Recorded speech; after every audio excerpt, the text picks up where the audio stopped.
मैं गौसिम Farooqui time hub पर आपका स्वागत करता हूं। खबर कुरान को लेकर अपडेट। दुनिया में कुरान जलाने को लेकर हाहाकार मचा हुआ है। इस्लामिक वर्ल्ड अपनी कड़ी नाराजगी जता रहा है। वहीं इसी ओर एक खबर निकलकर सामने आई है। जो बाइडेन व्हाइट हाउस में स्वीडिश पीएम की मेजबानी करेंगे। लोगों का मानना है कि अमेरिका ऐसी हरकत करेगा समझ नहीं आता। जिस देश में कुरान जलाने को लेकर जैसी घिनौनी घटना को अंजाम दिया गया हो, उसी के प्रधानमंत्री से मिलेगा, वो भी इतनी जल्दी, जब लोगों में इतना गुस्सा हो।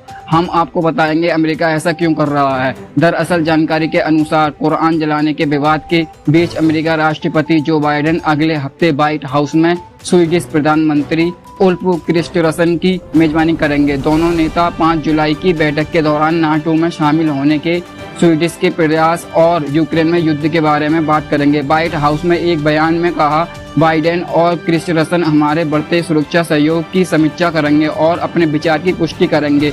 स्वीडन को जल्द से जल्द नाटो में शामिल होना चाहिए, तो इसलिए ये सब वेलकम हो रहा है। इससे पहले नाटो प्रमुख जेंस स्टोलनबर्ग ने बुधवार को कहा था कि स्वीडन की नाटो सदस्यता पर चर्चा के लिए 6 जुलाई को ब्रुसेल्स में तुर्की, स्वीडन और फिनलैंड के अधिकारियों के बीच एक बैठक होगी।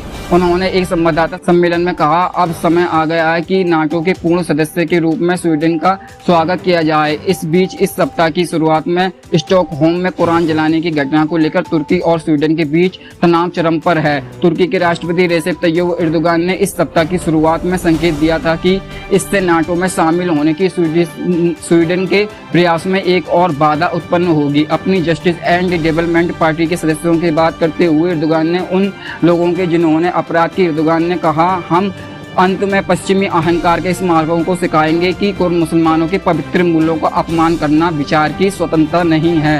अब कुरान जलाने की घटना ने तुर्की और स्वीडन के बीच संबंधों को और अधिक तनावपूर्ण बना दिया है। इस सप्ताह की शुरुआत में अंकारा में स्वीडन विरोधी प्रदर्शन हुए, जहां प्रदर्शनकारियों ने स्वीडिश दूतावास के बाहर स्वीडन के झंडे जलाए। दरअसल अटकलें लगाई जा रही हैं, ये सारा मैटर हो रहा है रूस पर, यानी कि रूस जहां होता है वहां अमेरिका नहीं होता, जहां अमेरिका होता है वहां रूस नहीं होता। आपको याद होगा रूस की इस्लामिक वर्ल्ड से नज़दीकी अमेरिका को हजम नहीं हो रही है।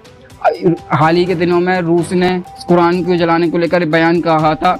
उन्होंने कहा था कि कुरान जहाँ जलाई जाएगी, यदि वहाँ पाया गया तो वहाँ सजा कानून नहीं, शरीयत के हिसाब से वहाँ सजा दी जाएगी।